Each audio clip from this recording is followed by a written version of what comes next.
حضور فرماتے ہیں، رب فرماتا ہے سورۃ فاتحہ آدھی میری ہے آدھی میرے بندے کی ہے۔ جب اس نے کہا الحمدللہ رب العالمین الرحمن الرحیم مالک یوم الدین ایاک نعبد و ایاک نستعین،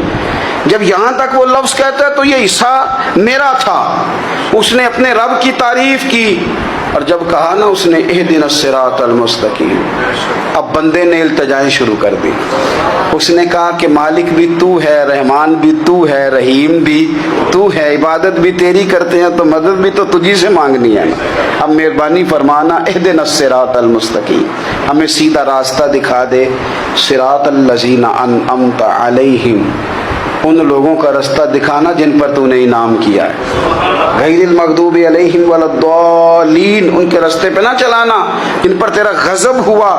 جو گمراہ ہو گئے ان کے رستے۔ تو نماز میں جب ترجمے پر آپ کا غور ہوتا ہے تو آپ کا تو دل خود بخود لگ